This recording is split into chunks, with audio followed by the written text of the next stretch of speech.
ไอ้คือมื้อนี้ก็ถุงแม่ก็ล้ำก็มาก็มาย้อนเฮ็ดแขกมาจ่องไรไอ้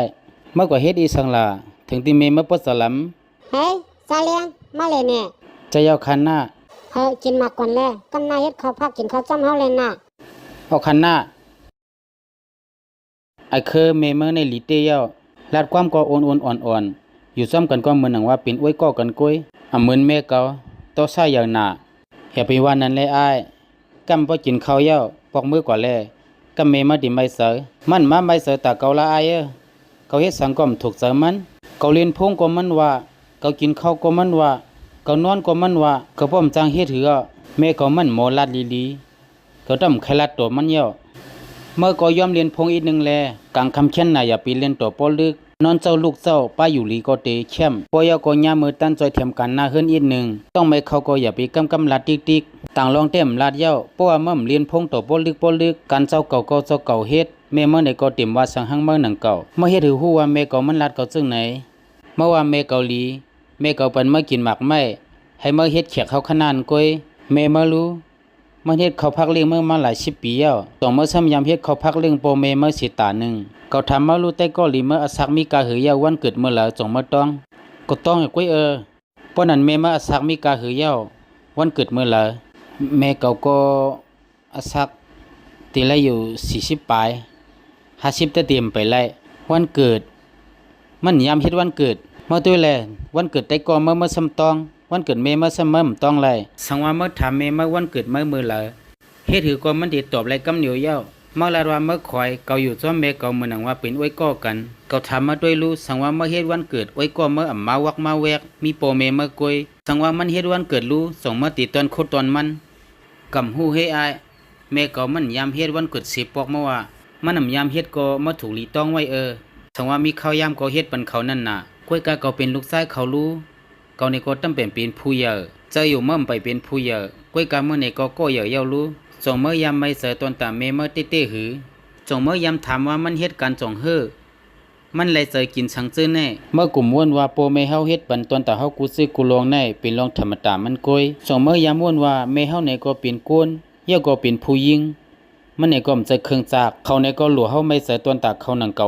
มังปอกก้นเปียกหน้าจอยแถมเฮาอิดออดเฮากว่ายินโจมโปล้นโปหรือกลุ่มม่วนว่าติเฮ็ดถือตอบแต้นขึ้นปืนโปเมเฮารู้มาว่วนว่าเฮาถูกลิตอบแต้นเขาขึ้น5มังป้องมังแล้วเขาเฮ็ดถูกแม่นเชตาโกอันเขาเฮ็ดลีต่อเฮามาเจอนั่น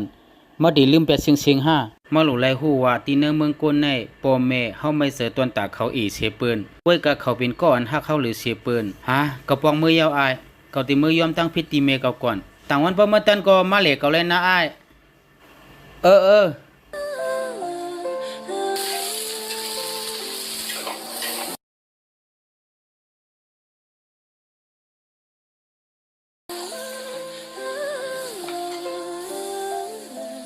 ปอลงมาเลยกินข้าวเย้า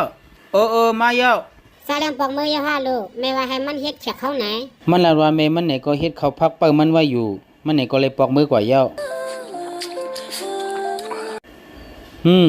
ห้อยมือเมในหวานเตี้ยวต่างบอกมาข้าได้ห้องไอเลี้ยงมาจิ้มด้วยห้อยมือเมก่อนดีลูกปอก็วนว่าเมลูกเฮ็ดพักในหวานเตี้ยวเพราะว่าเมเฮ็ดหวานในก็กินน้ำอีกนึงแหละยินจมยอมเมห้อยมือเมลูกในไขหวานเสปืนเฮ็ดขายดินเนอร์ร้านนั่นก่อน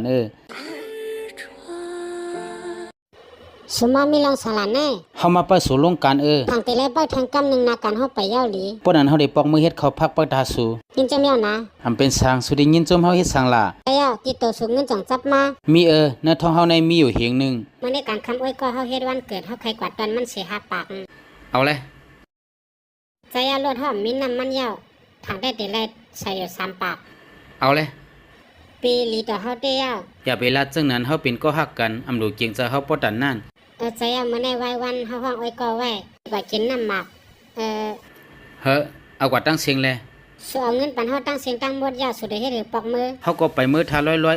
แต่เลยไปสู่กล้วยหนังเก่าเฮาขาดกันละสุราสังก็ติแต่มันเฮาวนว่าเสื่อมกึ่งต่างเป็นก็ฮักเฮาวนว่าอยู่ยาว่าติมีวันเหมือนในมาเฮาเป็นคนวันนอกกล้วยเฮาฮู้อยู่ว่าสุติมฮักเฮาไลเฮายอมรับไลอยู่เดียวเตี๋ยวในกว่าเฮาเดิมมาสุกยงสู่เที่ยงสุเตลืมแปดเฮาไลเต5เฮาซ้ำแต่จังเฮ็ดจังหือซ้ำมาเฮายอมก่อ ก้อยกาเตียงตีนาเวียงในมันน้ำหวาน เสียเปใส่ว่าเส้นนั้นแหละทำเฮาลัดก่อน เฮาปันข้าวยามสู่เทียง2มันเนตเดี๋ยวแน่กว่าห้อมหนูทบกันเทียงเยาว่า เฮาเคยลัดว่าสมถูกลีเป็นก็ฮักเฮาเย้าก้อยกาสูถูกลีขึ้นจันมันเย้า ขึ้นจันเฮาในก็มีจันดีกเฮาก็หมอเฮ็ดนาการอย่าเจิ้งเปิ้นเฮาจำได้ขึ้นจันอีสังล่ะ เนื้อเตี้ยห้อมให้สูเป็นก็ฮักเฮาเฮาได้ให้สูเป็นผู้เฮานั่นน่ะ สังก็สุรัตติฮาแน่ เฮาเตะไปบางแขกซ้อมกันนะในการในมีเงินอยู่200,000ในเป็นเงินเฮาตั้งเสียงเอาในมาย้อนเฮาแล เมื่อไกลในสุซ้ำตุยเฮาซึ่งนั้นฮะ เมื่อแกเงินสูในก็ปันเฮาตั้งเสียงตั้งหมดยาวผู้ชายซึ่งไหนปัวห้อมเอาเลยว่าเฮาเงินหนาเยาจะมีตั้งซื้อหือ หักสุเตียว่า